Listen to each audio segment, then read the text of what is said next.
Pues estamos en jueves de la octava de Pascua. Yo quería seguir hablando de las lecturas de estos días, especialmente la obra de Lucas, que es en dos partes, el Evangelio de Lucas y Hechos de los Apóstoles.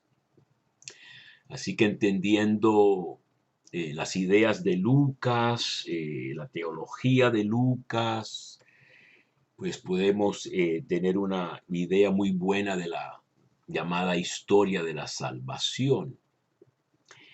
Y yo les estaba hablando en estos días de este episodio de Emaús, en que Jesús se une a dos discípulos.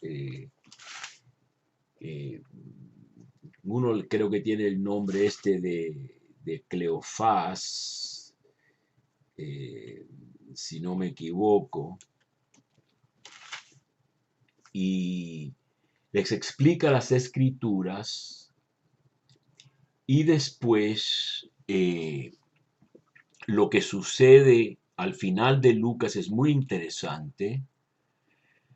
Se aparece a los apóstoles Jesús, dice la paz con vosotros, shalom alejem, un saludo judío de ese tipo.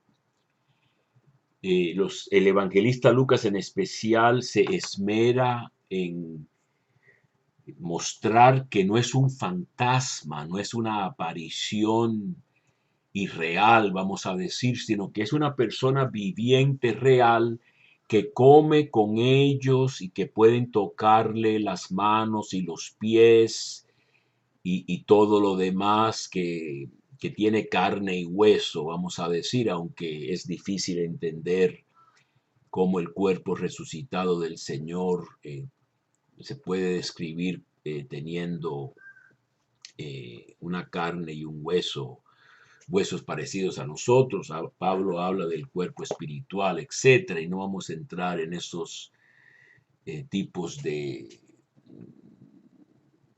razonamientos, ¿no?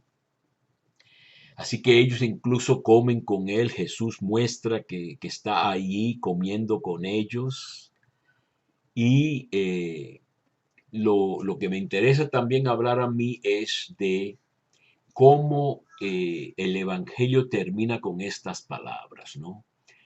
Después les dijo, estas son aquellas palabras mías que os hablé cuando todavía estaba con vosotros. Sí que él está con ellos de una manera diferente, ¿no? Los discípulos de Emaús no los reconocen, eh, y algunos dudan, se dice al final del Evangelio de Mateo, cuando lo adoran, dice que al verle le adoraron, algunos sin embargo dudaron. Así que, y el Evangelio de Marcos dice se les apareció en otra forma. Así que eso habría que matizar un poco la realidad del cuerpo de Jesús, que no está en la tumba, nunca hubo culto a la tumba de Jesús, en el sentido de, bueno, tenemos la iglesia del Santo Sepulcro en Jerusalén, pero en verdad no iban a visitar la tumba de Jesús como si estuviera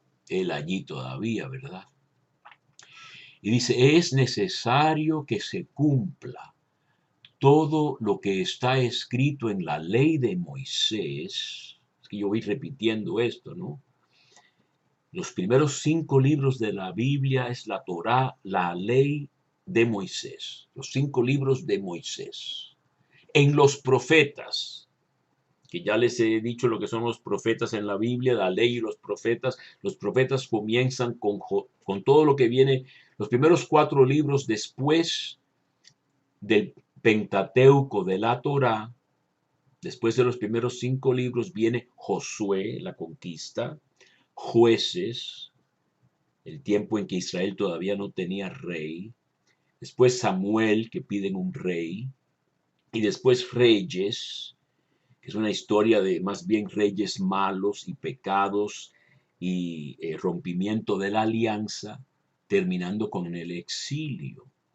Así que los profetas anteriores, así se llaman en el canon judío, pues es una historia de fracaso, de rompimiento de la alianza e ida al exilio, ¿verdad?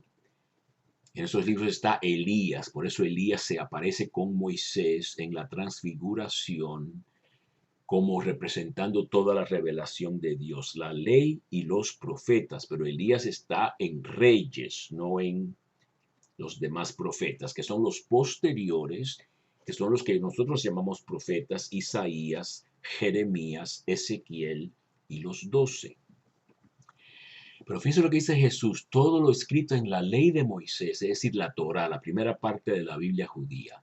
Después en los profetas, la segunda parte. Y después dice en los salmos. Y en la Biblia judía, la tercera parte comienza con los salmos. Termina con crónicas.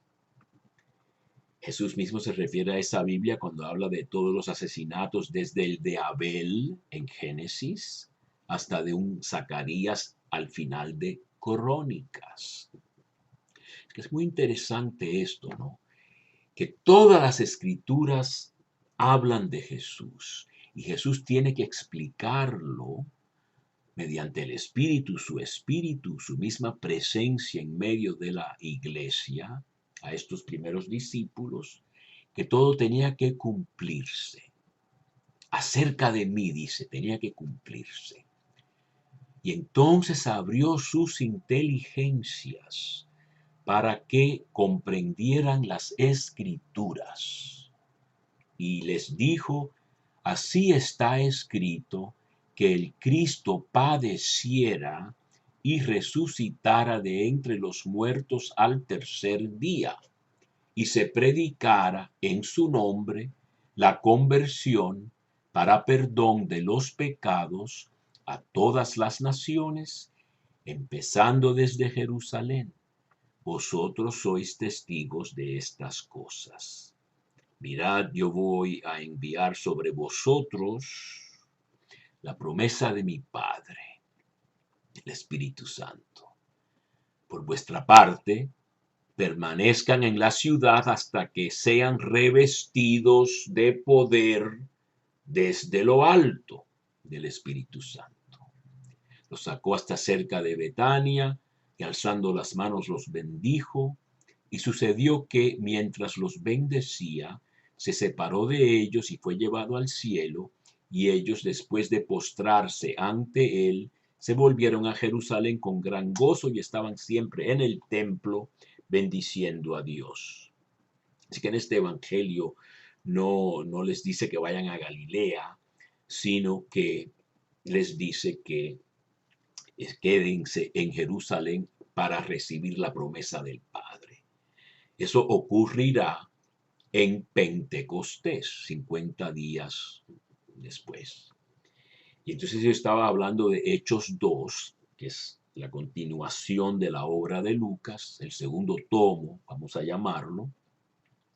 Y cuando Pedro termina de predicar esta proclamación, ellos están compungidos en el corazón. De esto hemos hablado ya.